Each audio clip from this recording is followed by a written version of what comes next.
The Las Vegas Raiders are practicing. Training camp is beginning, and things are getting intense, and we have tons of news coming up about Kenyan Drake, about Denzel Good, about some recent transactions that the Raiders made, and what exactly is happening at training camp. Who's practicing? What's going on? How's the pup list doing? Who's returning? All these questions will be answered and talked about in this show. Now, here is a disclaimer about training camp and about the practices right now.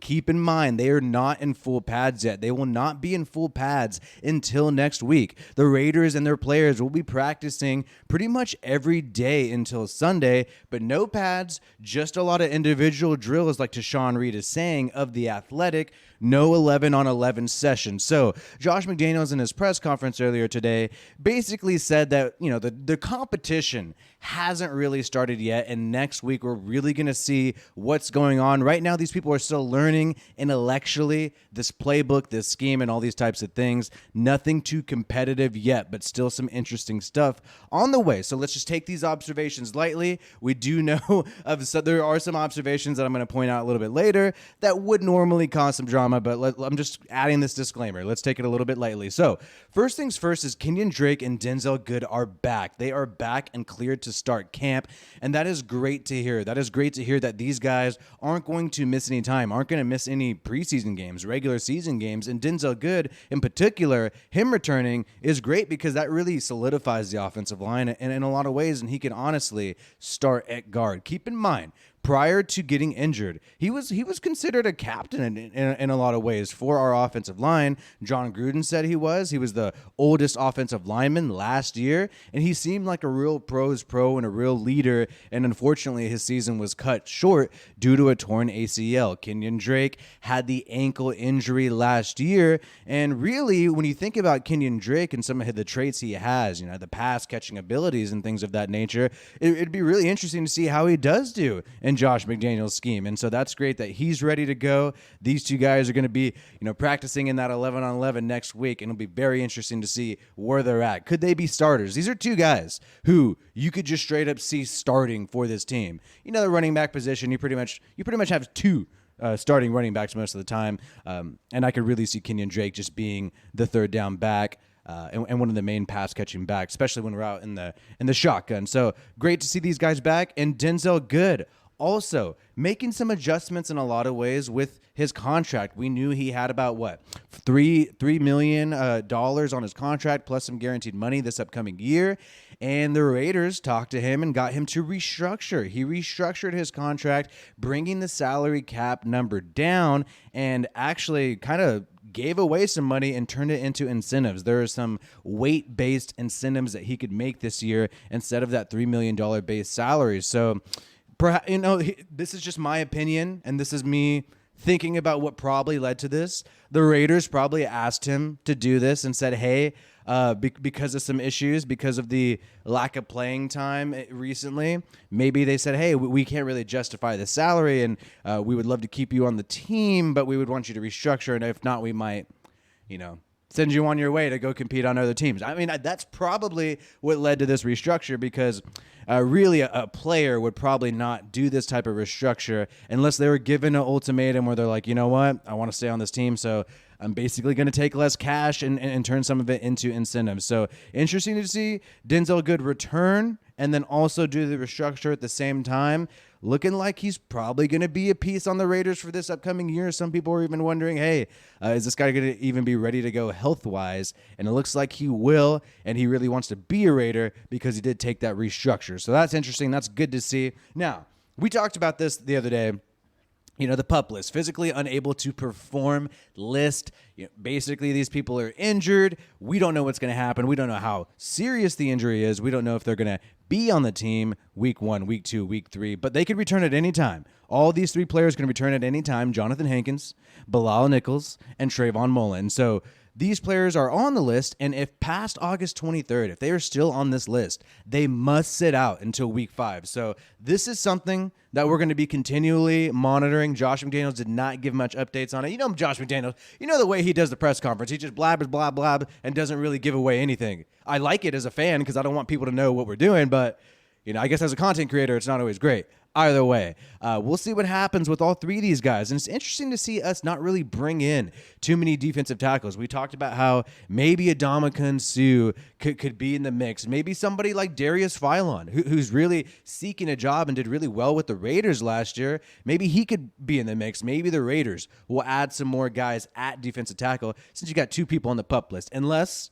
these guys are going to return pretty soon, and maybe we'll even see these guys next week. That's totally possible. But we're going to keep monitoring this because, hey, if they're still on this list past the 23rd, it could have big consequences for this season, straight up. I mean, they'll be out pretty much 5 games. That's pretty intense. So speaking of Bilal Nichols, speaking of Jonathan Hankins, no Vernon Butler as well on the practice field from what Tashawn Reed could see, and just basically thinking about, wow, so who do we really have at interior defensive line? Who's practicing since we haven't signed anyone? You still got Kyle Pecco. You still got the rookie Neil Farrell Jr., Matthew Butler, the rookie as well, Tyler Lancaster, Kendall Vickers, and Andrew Billings. Andrew Billings was actually our first signing. He was on a practice squad last year, so we were able to sign him before free agency even opened. And we know Kendall Vickers has been on this team for a long time. He's been in and out of practice squads, and maybe this could be his time to shine, really just competing with some rookies and a lot of unproven veterans in a lot of ways. So kind of young, really young. I mean, it would be crazy if Hankins and Bilal Nichols really did sit out till week 5. Then we got 2 rookies starting in the interior defensive line. That's kind of scary. And to be completely honest, even with Hankins and Bilal Nichols, when you look at the defensive line, clearly the interior defensive line is the most unproven, right? Like, so they still, I believe, need to add talent in the interior defensive line at some point. I mean, I don't think it's complete, and I think they do have the cash, $21 million, to add somebody this year. They do, and we'll see if they decide to do that. I'm not exactly sure. I mean, I would if I was them. I would add someone right away. So, in other news, we had some observations at camp by Vincent Bosignor of the Las Vegas Review-Journal, and look, so Dylan Parham was taking some reps at center. Andre James did the press conference today. He didn't seem too upset about that. But basically, he fumbled a snap. With Carr. Derek Carr was giving him some instructions after the snap was fumbled.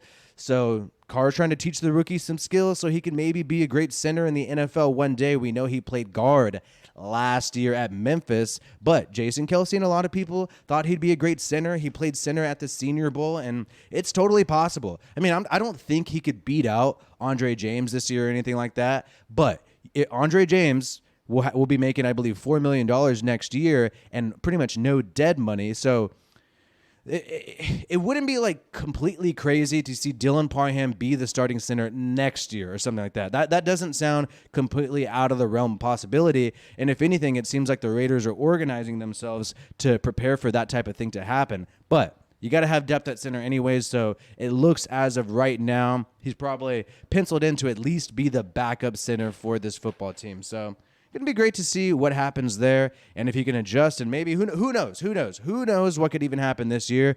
But Andre James has some serious talent at center, has been with Carr for a long time at this point, one full season under the belt. And that's a lot in the NFL these days. So you can't really say, oh, he's going to beat him out. I don't think a rookie could beat out Andre James right now. I really don't. So other news going on, Randall Cunningham resigned as the team's chaplain. He was the chaplain under John Gruden. He said he thanks John Gruden for the opportunity to be involved, but now it's time to move on. Obviously, a new coaching regime. Who knows? Maybe we might get a new team chaplain. Be really interesting to see. Create that cohesion, that spirituality in the room. It's really important, I think, for the locker room. And we also signed Ike Brown, cornerback of the USFL, Isaiah Ike Brown. And this guy was with the New Orleans Breakers last year in the USFL this past spring. And, had a couple of interceptions and 16 tackles, returned one of those picks for a touchdown. We'll see what he can do. Going to be competing at cornerback, and with Trayvon Mullen on the PUP list, we're going to need a lot of players at cornerback. We're going to need a lot more than what we got going on right now, unless Mullen could return relatively soon. So a lot of interesting stuff going on, a lot of competition going on, but we really, I believe, we can watch these drills, these drills that these people are doing, but you're really not going to learn a lot, in my opinion, until you get to that 11-on-11 happening next week. So we're going to keep on keeping you up to date, everything happening with the Las Vegas Raiders, and the season has started. and it's all begun, and it's getting intense, and it's already lit, and I'm excited. And like this video if you watch it all the way through, and subscribe to the Raiders Rundown for more NFL content. Peace out, and I hope you have a good one.